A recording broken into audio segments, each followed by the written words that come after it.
So Columbus is someone we've spent a little time talking about. In fact, if you haven't seen, go back and check out the first couple of videos. You'll learn a little bit of the digging and the research we've done into Columbus. But Columbus was someone who took multiple voyages to the New World. Most Americans only know about the one, 1492, when he sailed the ocean blue. There actually were 4 voyages he took. That's right, 4 voyages. And if we want to pick up the story of Columbus, let's start with the second one. So after the first one, he goes back, he's this international hero.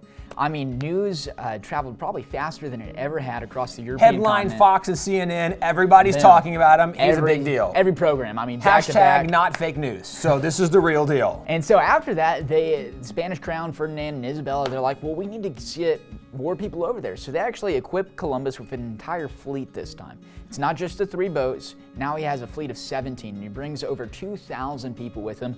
And this one's not a voyage of discovery, it's a voyage. And probably with 2,000 people, they probably were all really good people.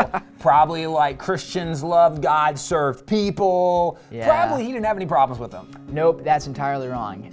Because a lot of the people on the ship that went with Columbus on this second voyage and even his third voyage were definitely not, what you would think of as the most upstanding citizens, not the best Christians. In fact, later in life when Columbus is writing about this to the king and queen, he's like, look, the people that you guys sent with me were terrible people who did terrible things. And they were interested in conquest, right? They Exactly. wanted the gold. They were trying to profit themselves. They wanted to get wealthy. And if your main objective is to gain wealth, you don't mind exploiting people to benefit you because your objective is to get wealthy. And if I can get wealthy by abusing or taking from someone else, I don't mind doing that.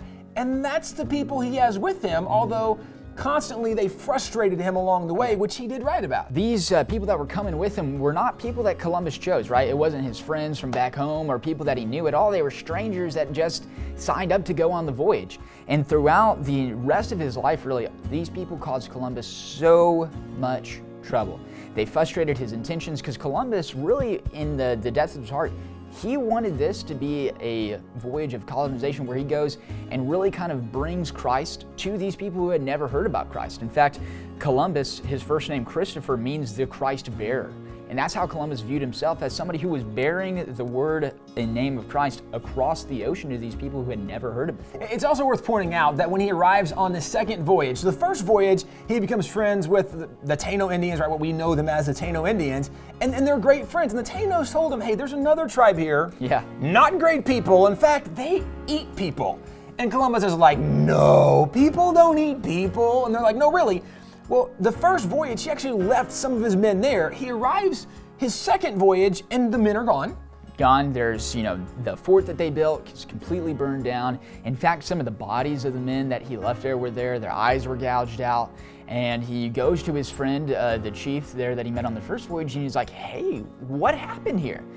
And the chief tells him, look, the people we told you about, they came. And in that second kind of group of Indians, they're called the Caribs, which is where we get the word Caribbean. They were also called the Cannibs, which is where we get the word cannibal.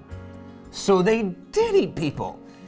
Interesting, which actually, so when Columbus is there on the second voyage, they actually do end up going and they fight against the Caribs. And when they get there, they actually conquer one of the villages. In the village, there's all these huts. In each one of the huts, there's a woman. And in the midst of the Tons exchange, of women. There's 50 huts, and they're filled with entirely of women. There's not a man in the village. And Columbus sends his interpreters, and they're talking to them like, hey, what is this? And they're like, we've all been captured by the Cannibs, or the Caribs, as they would have called them. And we're actually their slaves, and what they do is they rape us, and then they use us to produce children, which they then eat, because they like how babies taste more than they like how adults taste. So it's a breeding farm for food, and the food they were growing were humans. Now, it's also worth pointing out that when people accuse Columbus of enslaving Indians, what happened is, in the midst of him being their second or third voyage, there were many times they fought wars against Indians. And this is still, right, back in the 1500s, 1600s, this is the era of conquest. And in conquest, when you've conquered a people, then generally you either are killing them or you're enslaving them, and that's kind of what happened. Now, actually, the Caribs did it a little differently. They had a third option. It's either you killed them, you enslaved them, which they did a lot of, or you ate them. And in fact, one of their practices is they would go out on the warpath, and they would actually stay on the warpath for 6, 8, or even 10 years, and they would stay in an island until it was entirely depopulated of its inhabitants. They committed genocide. Now, what's interesting is actually, so when Columbus goes, and many of the men he's with are wanting war, and he's actually trying to hold them back on many occasions because they're really bloodthirsty. But the Indians he's accused of enslaving, by and large, you could argue, wait a second, these are the cannibals who were murdering and eating other people, and we still can look and go, well, yeah, slavery's wrong, and we never should encourage or approve of slavery. But if it's the era of conquest, right, the context of history matters.